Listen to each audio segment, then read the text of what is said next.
ಶುಭೋದಯ, ನಮಸ್ಕಾರ. Welcome to YoYo Kannada. ಬನ್ನೀಗ ನೋಡೋಣ ಈ ದಿನದ ರಾಶಿ ಫಲಗಳನ್ನ. ಮೊದಲಿಗೆ ಮೇಷರಾಶಿಯವರ ಜೀವನ ಸಂಗಾತಿಯಿಂದ ಆರ್ಥಿಕ ಲಾಭ ಮತ್ತು ಗೌರವದ ದಿನವಾಗಿದೆ. ವೃಷಭ ರಾಶಿಯವರಿಗೆ ಉತ್ತಮ ದಿನ, ಹಣದ ಕೊರತೆ ಇರೋದಿಲ್ಲ. ಮಿಥುನ ರಾಶಿಯವರ ಪತ್ನಿ ಹಾಗೂ ಮಕ್ಕಳ ಸಹಕಾರದಿಂದ ಕೆಲಸ ಕಾರ್ಯಗಳು ಸುಗಮವಾಗಿ ಜರುಗುತ್ತವೆ. ಕಟಕ ರಾಶಿ ವಿದ್ಯಾರ್ಥಿಗಳು ಏಕಾಗ್ರತೆ ಕಾಯ್ದುಕೊಳ್ಳಲು ಹೆಚ್ಚು ಶ್ರಮ ವಹಿಸಬೇಕಾಗುತ್ತೆ. ಸಿಂಹ ರಾಶಿ ವಿದ್ಯಾರ್ಥಿಗಳಿಗೆ ಅನುಕೂಲಕರ ವಾತಾವರಣ ನಿರ್ಮಾಣವಾಗುತ್ತದೆ. ಕನ್ಯಾ ರಾಶಿ ಕಲಾವಿದರಿಗೆ ಸ್ವಂತ ಪರಿಶ್ರಮದಿಂದ ಯಶಸ್ಸು ಸಿಗುತ್ತದೆ. ಮಿತ್ರರಿಂದ ಆರ್ಥಿಕ ಸಹಾಯ. ತುಲಾ ರಾಶಿ ಹಿತಶತ್ರುಗಳು ನಿಮ್ಮ ಹೆಸರನ್ನು ಹಾಳು ಮಾಡಲು ಪ್ರಯತ್ನ ಮಾಡಬಹುದು. ಜೋಪಾನ. ವೃಶ್ಚಿಕ ರಾಶಿ ಸಿಗುವ ಅವಕಾಶವನ್ನ ಸದ್ಬಳಕೆ ಮಾಡಿಕೊಳ್ಳಿ, ಉತ್ತಮ ದಿನವಾಗಿದೆ. ಧನುಸು ರಾಶಿ ಕಾಲಕಾಲಕ್ಕೆ ವೈದ್ಯಕೀಯ ತಪಾಸಣೆ ಮಾಡಿಸಿಕೊಳ್ಳುವುದು ಬಹಳ ಉತ್ತಮ.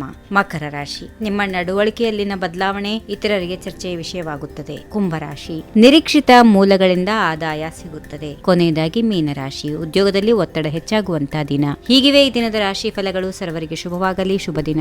ನಮಸ್ಕಾರ. ಈ ವಿಡಿಯೋ ನಿಮಗೆ ಇಷ್ಟವಾದಲ್ಲಿ ಲೈಕ್ ಮಾಡಿ, ಶೇರ್ ಮಾಡಿ, ಸಬ್ಸ್ಕ್ರೈಬ್ ಮಾಡಿ.